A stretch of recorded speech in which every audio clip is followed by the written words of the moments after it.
ta rude. Baitina daya gargadiyar ki tun tana yar karama.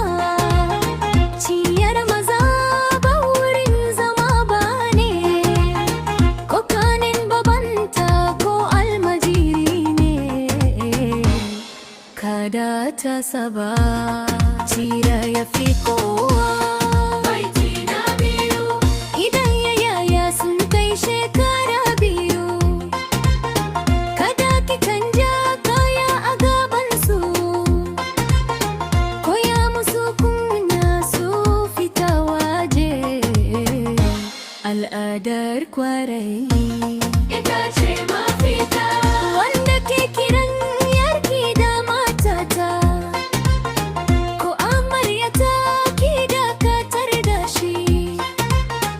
Waɗannan kalmomi ba wasa ba ne, za su iya bude kofar balla.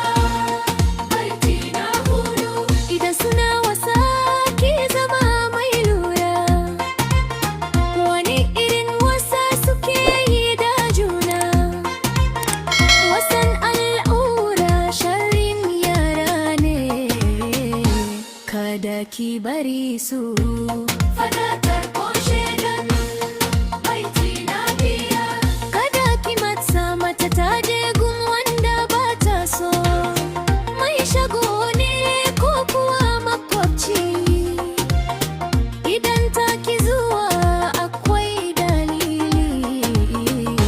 Saurari kukan zuciyata. Baitina shida lura da shaukuwar yaya da waje.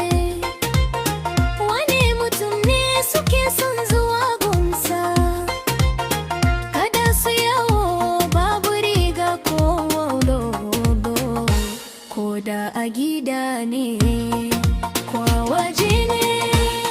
Baitina bakwai in kin yi kwalliya gaya mata iyaka. Gidajen da za ta bi da lokacin dawowa, kada ta zauna rariya kusoro. Shige-shigen gida ba alheri ba ne. Baitina takwas idan ka ji labari akan abokin danka, bintiki na ka ki tuhume shi. Ko da shekaru sun fara girma, koyar da tsafta da kiyaye budurci. Baitina tara kayan wasan su ki ta ce su sosai. Gujiyar tana mai hoton tsiraici, koyawar shekara uku wanke jiki. Kuma ki ce mata kada kowa ya taba miki. Baitina goma nisantar da yaro da hoton bata. Idan ka kakawo karawani babba, ya taba kaza ya cire mini kaza. Kada ki wasa bincika lamarin. Tarbiyya fagar ko ce,